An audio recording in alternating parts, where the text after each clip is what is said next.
We've been through too much that night, man. Yep. We had a fight. Yes. It took us 3 hours to get our dinner, Yeah.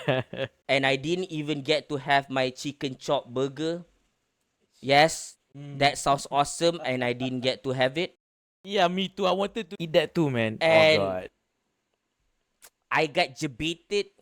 It is not a good, Movie. and I am very petty. So we're doing this. Let's go.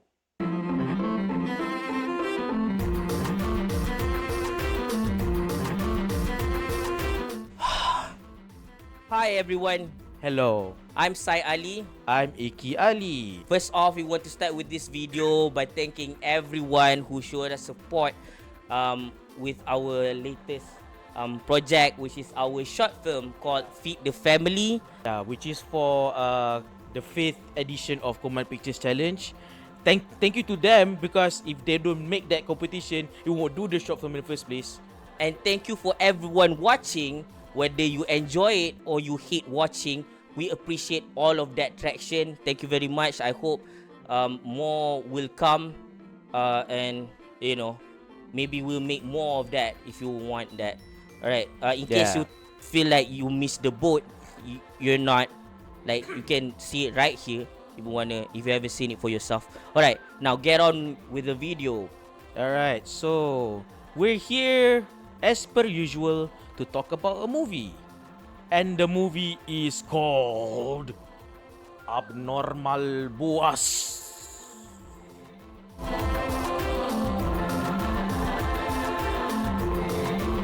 Okay, that's enough excitement for that one. It is God! It is bad. But And right, but what? but first of all, yes, it's shit, but I have some preamble to do. So this is made by the late Azhari Zain, which is a former lecturer of mine at my alma mater, UiTM. And yeah, this is one of his final, maybe it is his final works.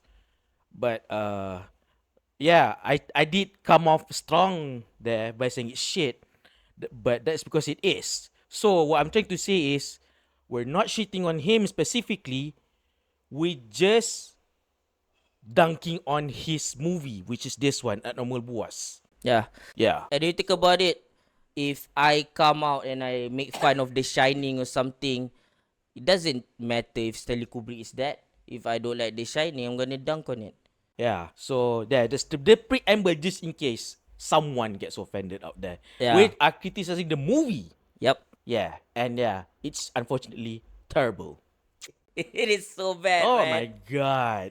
I just want to say there's something that positive that I want to say about this movie. The opening's really good. Yeah, it has. They have this like purplish sky with a little bit of lightning, and Yes, it's yes. like very wide shot of the entire city. Gives off the vibe of like the world you're gonna be into. Yeah, cinematographically is very, very nice. Yeah. It's like, The first shot in the movie that looks really cool. it's the only good thing about the movie so far. The others, well, Dude, like how it starts is like, oh god, they're supposed to be like, okay, there's this burglary going on, whatever, right? yeah. So they target the house, and already we can see in broad midnight Yeah. that the lights are on. Like, why would you go in there? Like, I know you targeted that place, but knowing that you targeted for a while and you've been waiting for there's no one to be home, so you have to, but they do wait because it is in the middle of the night. So they did wait. Why don't wait a little longer and make sure until everybody is asleep, until everything is off? Oh yes, you can make an argument. Some people, for security reasons, turn on all the lights, but dude, they were loud. These burglars, they were loud. They like, they go there, and in the courtyard of the house, they stay out like, let's do this. It's like, I'm like, I get it.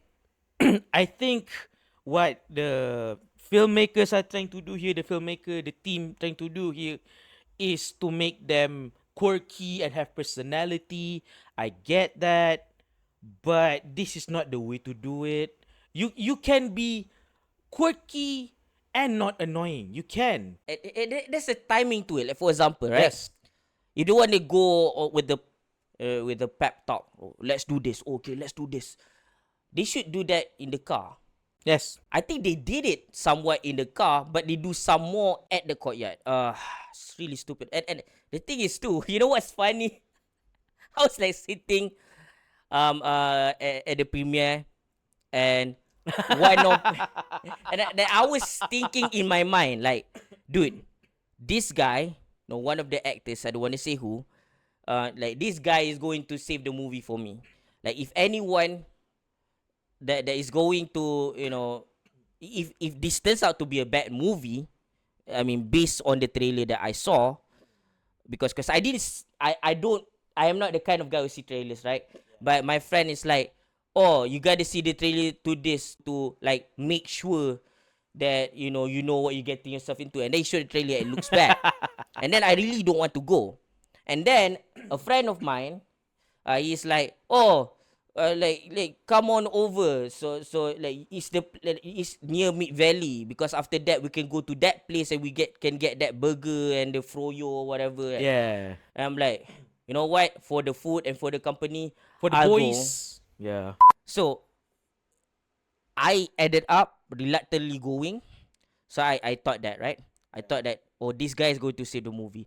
Then lo and behold, like I was there early and then another guy is early. The actor that I was thinking in my mind is like, oh, damn, this person's here. I'm so glad. And then I just talked to the person, right? And he says, nah, man, I'm not the guy. Like, don't be too hopeful about this one. Yeah. I'm not going to save the movie. And little that I know, it's not so much that he's being humble. It was a prophecy. Yeah, Oh it's like my it's a warning. And then you know what's funny? There's another actor that came in, Yeah. and then he talks to the guys like, oh man, like we've been through a lot together. Basically, like they've been through hell in this context if you think about it. Yeah. And then he's like, oh, by the way, I'm busy today. As he's sitting down and he says like, I might not be here long. And then he says to the next person next to him, because like it is me. In front of me is this one actor that's supposed to be my hope. And then there's a couple. And then there's the other actor, right? So they were like talking like in between that, and as he sit down, and then he starts talking to the person next to him, which is just a civilian. And he's like, oh, thanks for being here for whatever this is.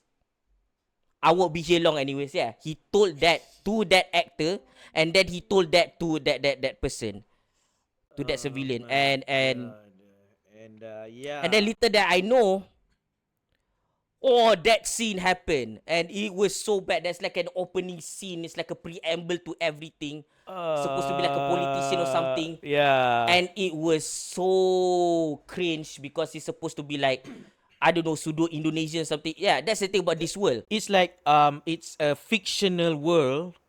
Yeah. It's called what, Lemuria City or something.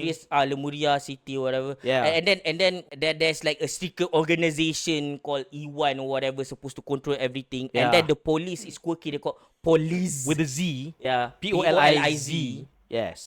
Yeah, and then this actor like, oh yeah, he speaks Indonesian or whatever, and his character is like, and it's done. And then there's like his voice, right? And then he's listening to his own voice, and then he like couldn't stand it anymore, and he turned it off. He turned it to another station. Oh yes. And then there's And a song. the problem yeah. is, alright, okay, I know this is a made up world, but in this world it's so stupid that, okay, I'm gonna get to why it's stupid, right? That they play this like really classical, really like I don't know, is it Malay? It is Malay. It's it's a very famous song that we are not aware of apparently.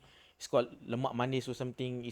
Yeah, but whatever it is, it's not a pop song. Yeah. Okay? It's a traditional Malay song. Yeah. Yes. And that's what you're gonna like find out as this movie goes along. Every time someone turns on the radio, it's only these kinds of songs. They're never like normal songs, right? So the thing is, as the scene goes on, I realized one thing. the scene is slowly like it features two prominent and good actors. Yeah. It's slowly becoming worse and worse as it goes along, becomes cringier and cringier. And then the guy who says he wasn't supposed to stay that long, he wasn't even there for that scene. he really left before the scene Oh plays. my god. You see the prophecy. He knows. He knows his character is And- gonna and go then- first. and So he then- goes first. And then the thing is, after that scene happens, right? So they have like this musical montage or whatever. Right? And you want to talk about the files and whatever? Oh yeah, the opening montage. I mean, I think. So there's like so many of these kinds of opening montages where it show bobs and pieces of like the law of all world building of movies, right? I think the most recent example of this is Loki, right? Season 2, or just Loki in general, where there's like case files and like bits and pieces of like what the world is and what events are happening and all that. But the thing is, I don't know why they are like so proud of what they're showing. Yeah, I'm like, I mean, by that I mean like for example, right? Most of the graphics of that opening montage is CGI, mind you, all right. But I don't know. I mean, those things are supposed to represent actual documentations gathered from like different sources, like for example, newspapers or police reports or whatnot, and it's supposed to like looks handwritten like this, or there's like scribbles on typewriters and all of that.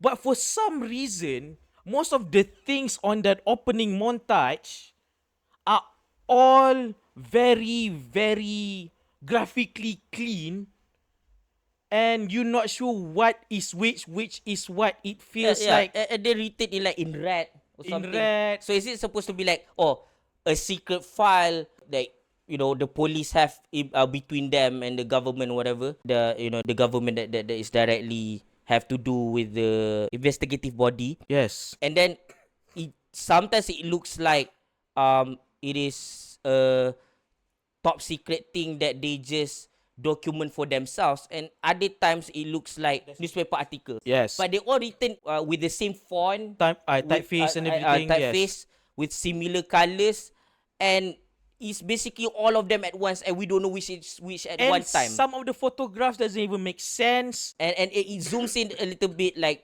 Too much and too long. too much and too long. It shows a lot, but it goes to a point that when I don't want to read this anymore. Kinda like this, kinda like as you're watching this, like, dude, get on with it. That blah blah blah, the intro, yeah. Okay, so get on with the movie. You want to know why we're like this? It's because the movie is like that. Yes. It's The movie, mind you, starts at minute 40. What I mean by that, before that, it's all just a bunch of intro and stupid world building exposition. Because mind you, apparently this is the second part of a trilogy. After the fact, like some say, this is supposed to be a prequel or whatever. I don't know, man. I don't really care. The point is, however they present it is not effective, and I do not understand what is the timeline and continuity of this based on the context that is given to me in the form of this movie alone. Because a lot of people haven't watched the first movie, and I don't think the first movie was even directed by the same director. Yeah, it's I think it's according to the when we went to the gala premiere, it was being shot while this movie is premiering. This is what I understand, I think.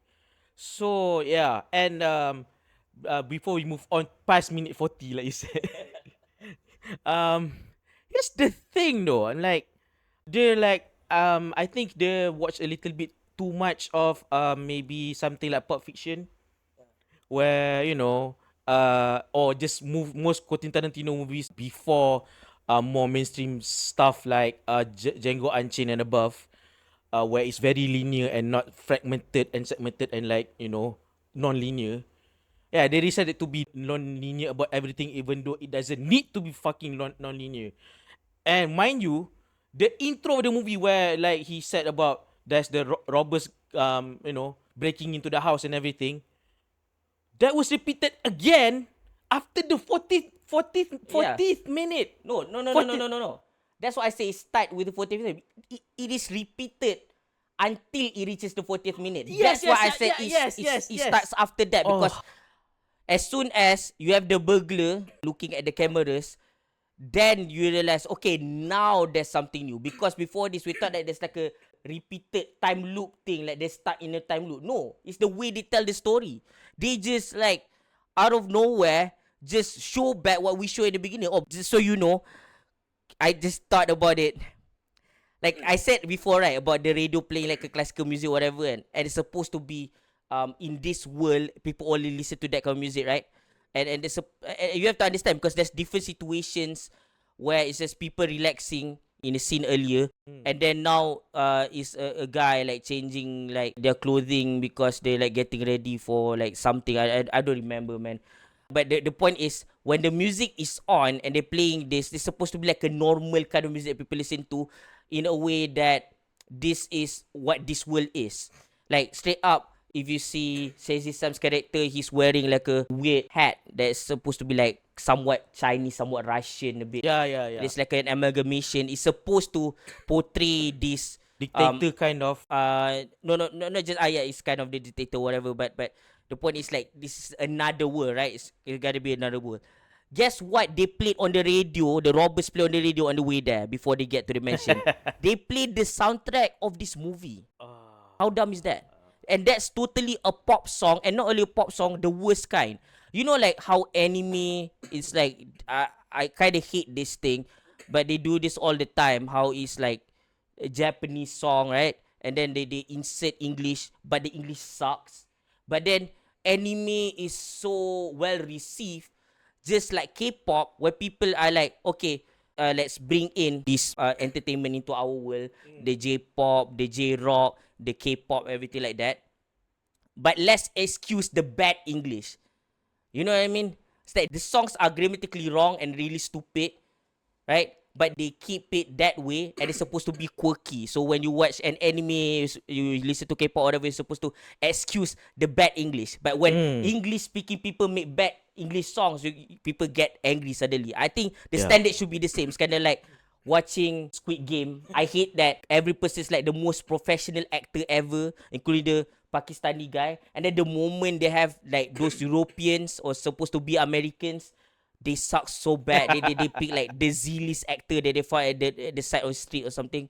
Like they suddenly, they're not casting. They're not the people are, you know, not auditioning for these roles. Even if they are, they pick the worst actors. You know, they should have consulted people who are from the English-speaking world. It's like, look at these actors. Are they good? Okay, they're good. Now they can join the Squid Game because they are at the same level as the other actors. But no, they decided, oh, we don't care suddenly when it comes to people who are not Koreans. Anyways, to what I was saying, right? The song sounds like an anime song, like those really bad ones. Yeah. And instead of Japanese and English and bad English, it is Malay and bad English. Which is the worst combo ever. Even worse. So bad. Somehow, okay. Circling back to the Quentin Tarantino reference of Pulp Fiction. Yeah, they said to do the fragmented storyline thing. And because when you watch the movie, suddenly the monster or whatever, you know, it was later revealed that this guy is a science experiment a la Winter Soldier or something like that. Yeah. With him, there's a kid. And then I don't know why. I mean, I'm so confused up to like, I don't know what how many time has passed, because every single scene and shot of this movie is just too long. It's even longer than what, I don't know, viewers who can't stand attitude for movies being slow. It's slower than that. Oh my god. So yeah, we just follow along at how like this kid is just entertaining this super soldier, right? Doing all his shenanigans until it became apparent that this guy is the titular abnormal Buas, or beast or some sort, a beastly human, they call it in the subtitles in English.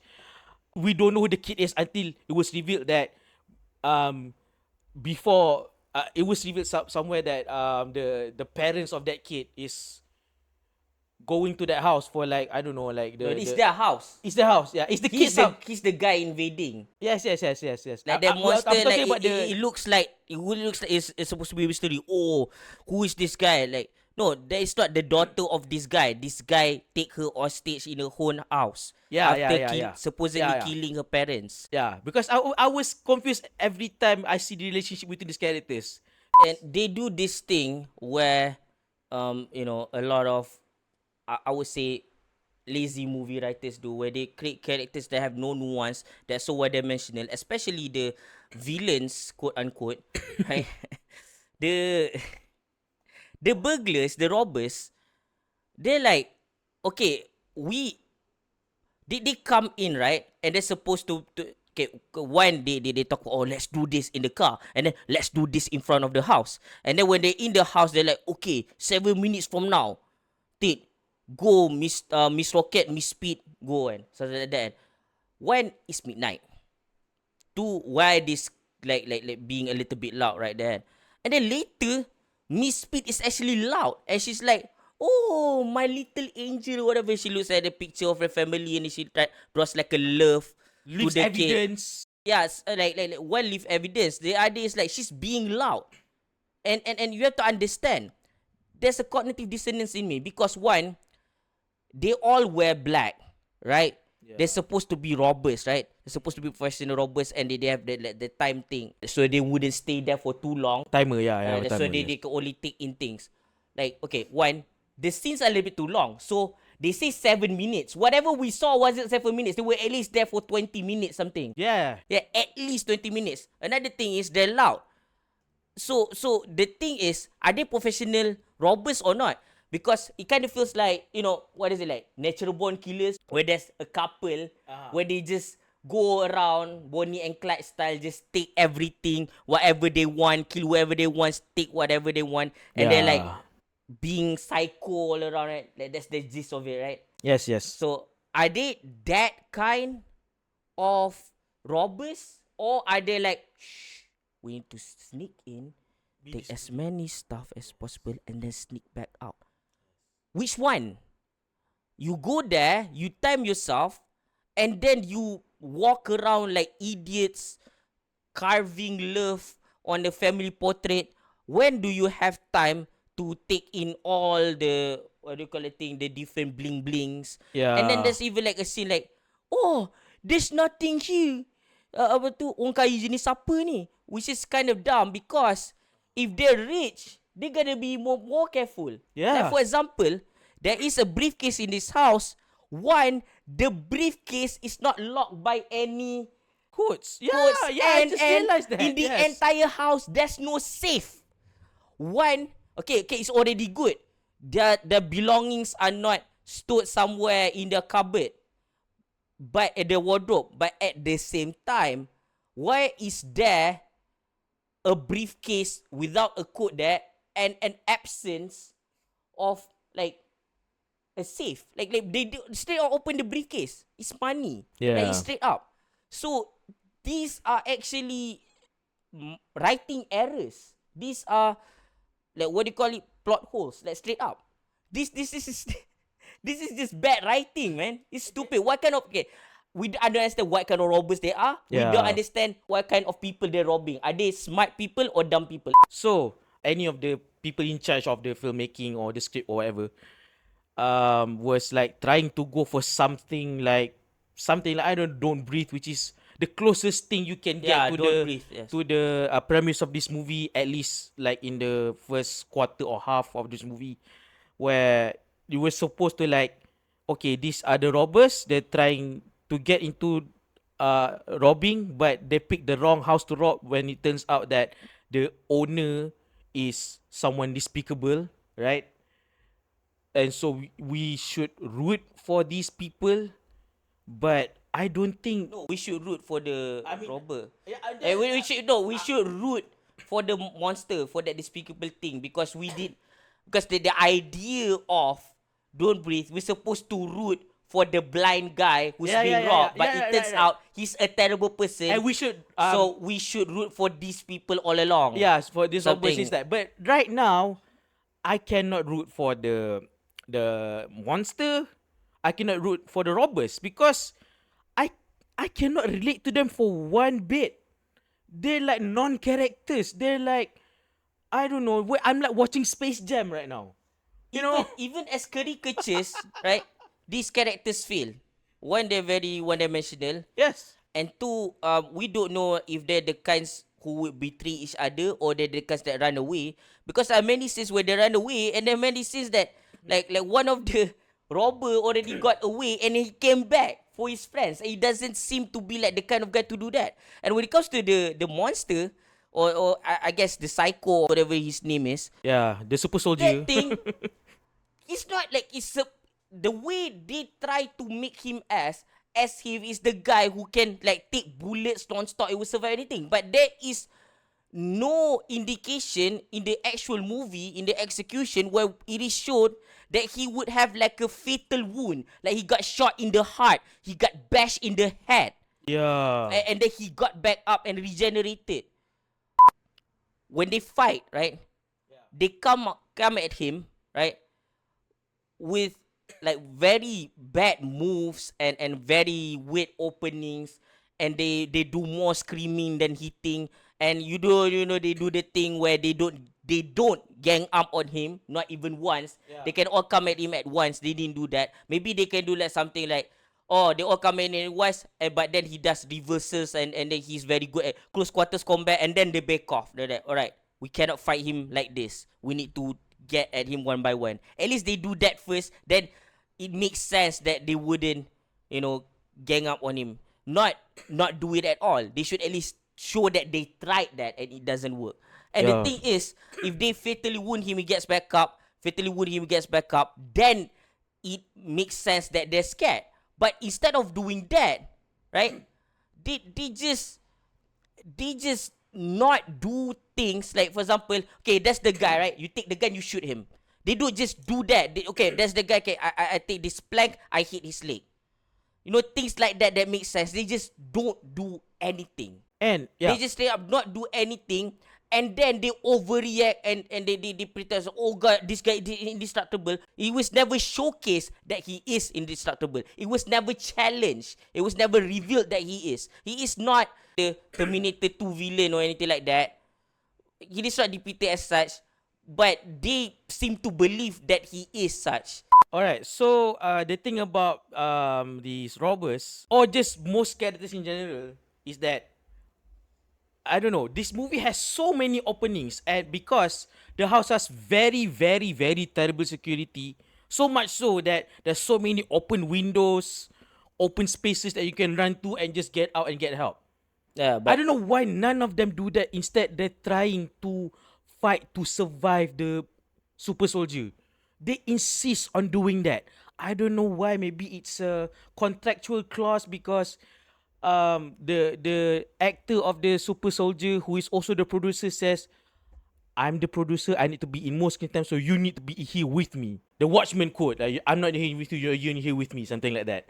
So that's the situation. So like, he wants to be in there as much as he can, but the thing is, he can't sustain his acting, man. He's crap. He tries so hard to be this quirky, like mentally deranged kind of thing because of his past trauma and everything and all that.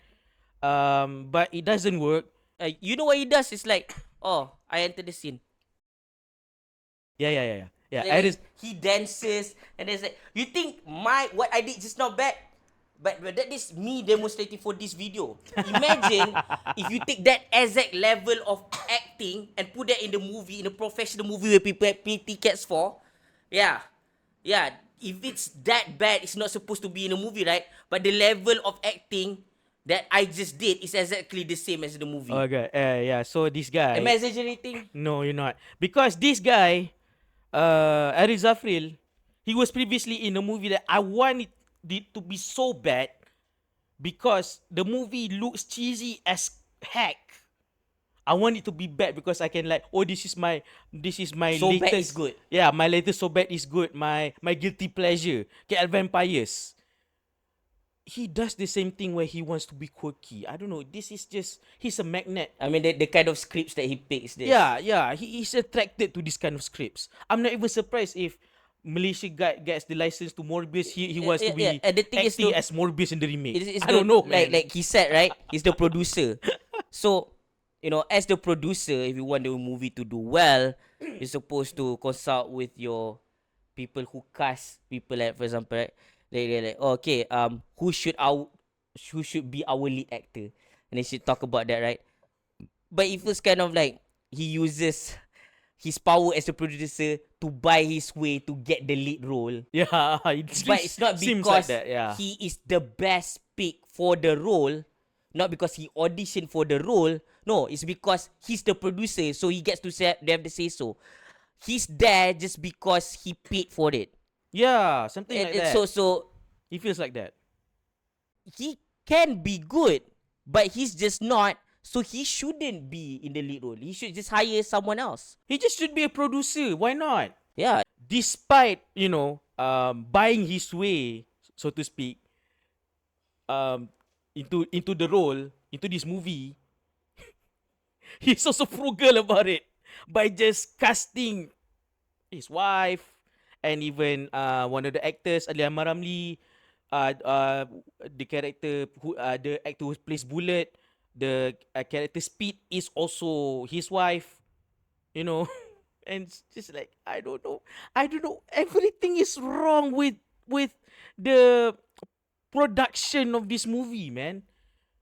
And also on the story level, it's just wrong everywhere. I mean, it makes sense if they have chemistry. Like, for example, if you remember the movie Age of Ultron, right? So Wanda Maximoff and Pietro Maximoff is played by Elizabeth Olsen, the hidden twin. Yes. the hidden sibling, and also by Craven the Animal Lover, right? Aaron Taylor Johnson, right? Yeah. They're like brother and sister in that one. And then, even though it's kind of weird, they're again in the next movie, right? In Godzilla, as husband and wife. Seeing them kiss is weird, but if you think about it, in terms of professionally speaking, they have had good chemistry in a previous movie they acted in together. So it's just like it makes sense to take a couple of people. Yeah. They don't have to be an actual couple, and then take them again another movie because there's already established chemistry, even though the role It's a different type of chemistry. different kind of chemistry. Yeah. But it's still something there, right? But this one is like, unless these two couples are good at their roles, I see no reason for like all four of them to be hired. Yeah. So- if anything, the one that plays the mother is, I think, the most competent out of these But four even in then, this movie. Even at then, least. she doesn't have a good chemistry with the husband actor, Johan Azhari at all. She doesn't have chemistry with that actor. She plays like the mother of the kid, right? With another guy who's her husband. Yeah. In real life, she's the wife Of of the- the main actor who's Yes. the monster. Yes. So, but the thing is too, there's if she's there, even if she's there, right? Not only both of them not good, and Yeah. not only that, the guy, right? The main actor who's also the producer, right? He plays a character that has nothing to do with his real life wife. Yeah. So, there's no other reason why she is hired other than them trying to be frugal. What is this production? I don't understand, man. Like, what else do you want to talk about? Speaking of, I'm feeling very peckish right now. To be specific, nitpeckish. And what did I do earlier today? I wrote a bunch of things that I want to nitpick about this movie, and I listed them down here, about 20 so of them.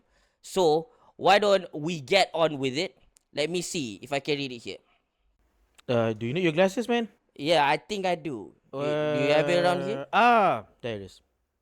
Oh, thank you. Cue the intro.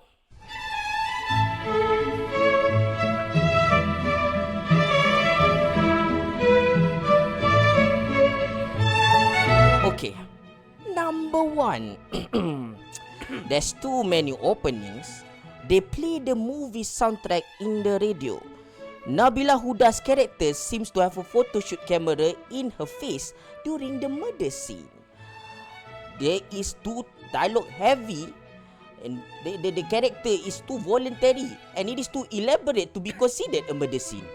Miss Speed is too loud during the midnight burglary. Mr. Rocket have terrible fashion sense wearing that kind pelikat during burglary.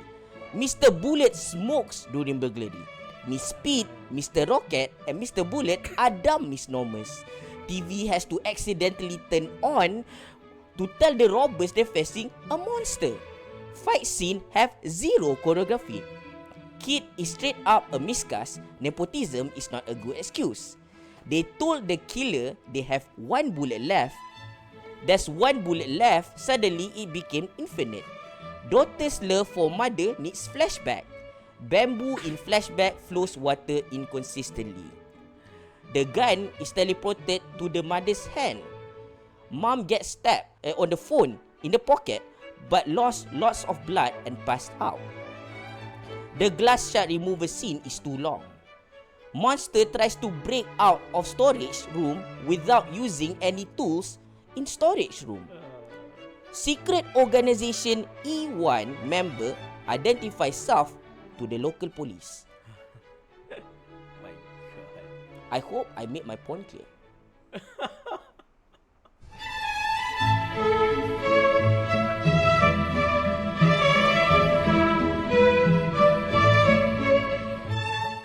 Okay. I know what to talk about. What?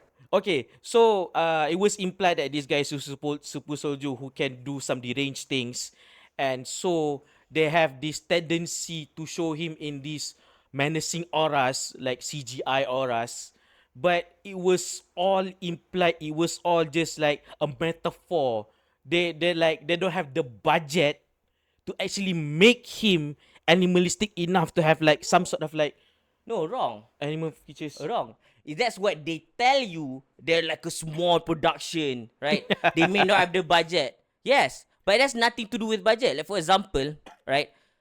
We all watch enough comic book based stuff, so we to a certain extent have had some kind of idea of a character like Vixen or Animal Man. Yes, if you heard both of these DC characters, they might not be the most famous, but what they represent is something that we've seen before. Like for example, what Vixen does is she is supposed to like, okay, now there is like a flash, right? Or it shows, okay, this is a tiger. So she moves like a tiger, right? Yeah. So she can slash a person with the strength of a tiger or something like that, right? Okay. So it shows like a flash of a monkey and then she moves like a monkey. You see, it's a technique, right? For one, the flash of showing a really short vision, you don't even need to have good CGI. I bet your ass nobody would care about the CGI of the Flash because it's not supposed to be something that is natural to the movie. It's more like an indicator for the people who are watching. So it's enough to give us a clue that is a tiger or that is a monkey or whatever. So right? I guess it's along that line. All right. But what is most important is not what this movie does. They just, he's being a tiger. So literally, they play like a sound of like a growl of a tiger. Yeah. They play a sound of a monkey instead of him actually moving like a tiger, dancing like a monkey, Or act like a devil, because that's at one point they're showing he has like these horn apparitions. Yeah, he has a horn and he has the aura, everything.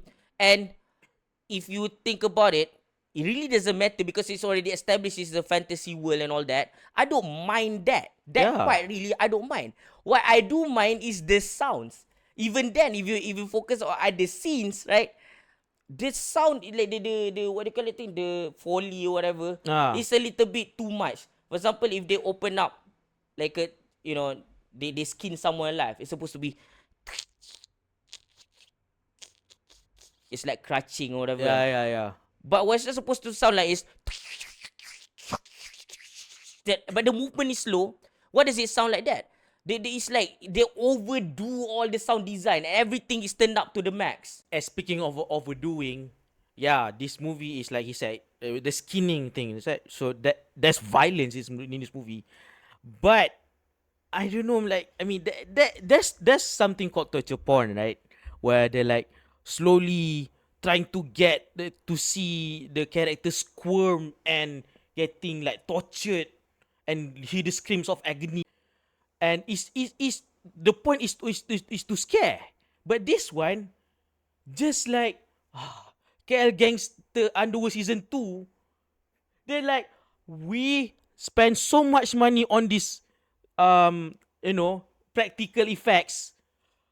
We want to show this for as long as we can because that shit is expensive.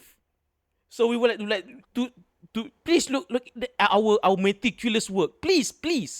It doesn't feel like you want to have fun with it. It feels like you're desperate to tell people, hey, this is my portfolio. Like, it's like a portfolio for a client or something. Like, you know, like your show reel is just like a part of show reel instead of actually servicing the story. You get what I mean? Yeah. Like, even there's like what in one scene where the Beast character, whatever, Hardy, whatever, Psycho, the psycho guy, monster, all those whatever. stupid names. He got like glasses stuck on all over his body and face. He took it out very, very slowly, just to show that, oh, we can do this now. We have a department that can do this makeup. Please hire us in the next movies. That kind of shit. Like, Yeah, but it feels like that. It feels like they yeah. can show that they can do it, so that in case, people want to. Yeah, exactly. I don't want to repeat your point. Yeah. And the thing is, speaking of, they just want to show that they can do it, and There's more. the bad sound designs, right? Okay, so there's this scene where a police comes in, right? Ugh. They're supposed to, the person is supposed to interrogate everyone, right? So what he does doesn't make sense because he knocks on the door. He didn't wait by the door. The guy the monster, right, opens it and lets him inside, and he goes inside, and the monster was supposed to like hide the criminals that he caught, and to avoid them making a lot of noise, right? He turned on the radio out loud with the classical music as always, because Yes. this is another world, right? And then the police is like, can you turn that down? And you know what happens? He goes up. He turns it down. And then you hear,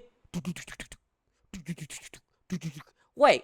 Because it's supposed to make it seem like, oh, there's like a monster crawling around. Why does he have to do that? He just have to calm down, Okay, yeah, right? yeah, And yeah. just go after that guy, right? You know what's wrong with this entire scene? And he did go after that guy. So the police died, right? Before he can even call back up, right? So you know what's wrong with this scene? Yes. Enlighten everyone here, Right. including me. One, he didn't wait by the door. Two, he told that person to turn that off, even though he can kind of identify that the sound's coming from upstairs. If you tell a person who might be a criminal there in the house, they see a police, now they know you're police, and you tell them to go up, you're not supposed to let them go up alone. Because then they could take out a shotgun or something, come down and shoot you. Yeah. Yeah, you're And right. then You're right. they don't need to make the sound. They can just like straight up do the guy coming to him and just kill him. Yeah. But no, they do all this, Convoluted. talking and dancing. Yeah, he dances more for no reason in front of the Oh cop, my making God. himself more and more Quirky. suspicious. And in So case you're quirky. wondering, why he was trying to attack the cop, did the cop shoot him? Yes, but he sucks. Yeah. I mean, Some police, man. Some Like- police. the robbers can't shoot, the police can't shoot, so who can shoot in this movie? Like, can someone just fatally wound him in some kind of way that makes sense, so then we can actually be showcased how indestructible this guy is, so then he would finally fit all the description that we hear so much in the news about him. Yeah. And yes, multiple times they have to expose, have to show us, right? Yeah. That, oh, this guy is a murderer, so that we know, so that the characters in the story know. It's really, really stupid. Like there is no natural way of exposition. It's all just, by the way, this is what happened. And a lot of stuff that they say to, like, when someone is walking down a hallway, and then it's at the end of the way, you turn right or left. If the main character is like, oh, I have a weapon, you go to the left, and then you think, oh, he's at the back of me, isn't he? He is. That's exactly what happens in the movie. Every time you see something that happens, you think that is going to happen, exactly what you think is going to happen will happen. And will happen in the dumbest way possible. Even towards the end, there's like a fight scene. There's like, I can't describe anything. It's indescribably stupid. And in case you're wondering, Wait, which part is this again? what This fight scene that you're talking about? the mother and the monster thing. Oh, right. The Yeah. Before I go there, because I feel like I want to end this, right? Yeah, I also want to end this. I can't wait to end this review right now. There is something that is almost cool, but then they ruined it. Alright. Okay, one. It started off as something stupid, right? Yeah. So he ties off. You know what? You know who's indestructible? One of the robbers. Oh, which one? Mr. Rocket. He got and they still left for the rest. Oh yeah. For a long time. Yeah, up until he got Yeah. So they tie all of them up, right? And then the police thing happened. No, they tie them all up. And then oh, he's a psycho. How do we know he's a psycho? Because he hangs a bunch of knives. Yeah, from we don't know what like at the taking time. the cues from David Ayer, from Suicide Squad to show, oh, this is how we know Joker is a psycho. We have a bunch of knives, right? Yeah. So it started off as something stupid. But then the police thing happened. He goes back up to kill them. You know how they tried to kill them? Apparently those knives are tied to the fan. Yeah. And then they turn on the fan. It's like they're on a chair all tied up with the knives around them, right? Yeah. So they turn on the fan, so the fan spins, right? So the knives is gonna The knives kill them. suspended from the rope. They were like, we're gonna slash them like a upward blender, right? yeah. But we didn't get to see it. Yeah, it cuts to black. Yeah. Even when you want the violence, it cuts to black. And the only reason why some people will be proud to release this movie finally is because of the 16 classification, right? Yes. Because it's like, it's loosen up a bit and they get to show it. Yeah, because during the time that they shot this, the 16 rating was not introduced yet. It was shot during COVID, I think, or maybe prior to that, before the late director, yeah. And then the movie, what they show, the violence is always like mostly implied violence. Yeah. It's like before and the aftermath, the weakest form. But sometimes they do sprinkle in a bit of the violence, but the coolest ones, like the fan thing, isn't shown. That is very unfortunate and very pointless. It turns out as something stupid, showing that he's a psycho, and then to something cool, wow, an upwards blender, turns to something stupid again at the end of it. The one cool thing they could have done, they didn't do it. The final fight with the mother doesn't make sense. And finally, she shot the guy and he fell down. So it turns out, he's just a normal guy. After all. Yeah. There is no point where he is shown to be like this monster that they try to describe. If nobody tries to hit you, really, or try to shoot you, really, and everybody misses when they try to shoot you, there's no time to showcase how much of a monster you are or indestructible you are, because it's just not proven, right? So the one time he gets shot, he falls down. So he's just another guy. Yeah. Why is everyone so scared of him? There is almost no reason to be scared. He's just a normal guy who can jump around sometimes. And then towards the end, the police came, right? And then they want to get the bodies, so they found the 5 bodies, right, in the house. The husband, the 3 people, and like the police, right? But he's gone. And then a guy, right, from the organization, like, it's like, okay, where's the monster and where's the guy? Oh, he left. And as they said, it was part 2. I thought it's gonna be like part 3. He's gonna come back and have revenge on the people who make him like that in the first place. No, we didn't even have that. He just come home. He's like, I'm home, and then he kisses the head of like The head, not the hand. the head, Yeah. the head of the fat guy. It's like this. I'm home. Yeah. Oh god. Oh, And then then they all stare in the camera. and then to be continued. Oh, Fuck God, you. man. This overrides Anita Dunia Ajaib, man. Yeah. Like, what the hell? Like, I remember watching Anita Dunia Ajaib, and the funniest thing was like, apa akan bersambung To be continued, yeah. Ajaib kedua. So we Yeah. were all laughing like. They said they want to do a sequel Yeah, of that that's movie. the funniest part. But And never guess what? happened. The movie is so bad, it never came out. Yeah. And then we watched The Farm.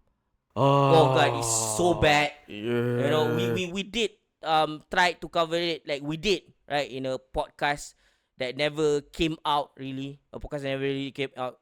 Maybe we'll like do a separate review of it one day. I don't know. Well, I don't know. But yeah, it turns out this is even worse than The Farm. Yeah. And I have to tell you, for documentation purposes, I saw a great movie the night before the night I saw this one, right? Oh yeah. Oh yeah. And if Oh that is yeah. peak cinema, this is the exact opposite.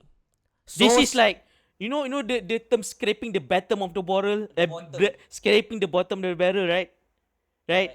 This is like the stain that is being scraped. This is that movie at the bottom of the barrel. This is it. This is what they're trying to remove. This is it. it's like there's like the barnacles at the top, at the bottom of the barrel, and then you scrape it off, It's and the then gunk between the barnacle and the. and there's something left there. This is it. This is that movie. Yes. So if that movie is the pinnacle of cinema in terms of like pure entertainment, this is the exact opposite. So I give this movie a healthy -10 out of 10. Yeah, this is just no Hot Sauce Committee Part 2. Nope. No, it's not. This is what they're selling us before before the movie started, but it turns out it's just whatever, man. It's just,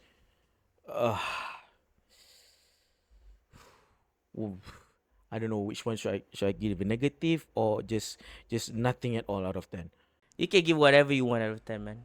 Doesn't really matter at this That's a point. good score. Whatever out of 10. Yeah, that's my score. And That's you- my score. And Whatever out of 10. you know what? The guy who I thought is going to save this movie, you know what he thinks of the movie? It's like this. This is his chair, right? I can see like from the back, right? It's like this. Which is I think he's cringing. Like This is, straight up. that is our position as well when we're watching the movie. That's all you need to know. Yeah. Dude, like, there's a guy. Circle of my friends, they say I'm 4DX, right? Absolute cinema experience. 4DX.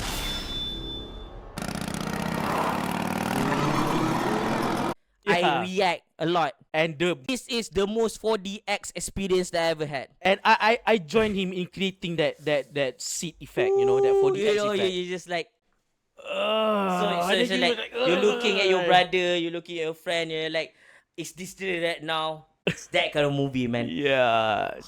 And then like my friends like, oh, if this movie is not good, we don't stay for the press conference. So we left early on. Even some of our friends couldn't join us lepak teh tarik because we went out too early. We just vanished in the middle of the night. Yeah. That's all you need to know. So yeah, we that's out. it. We out.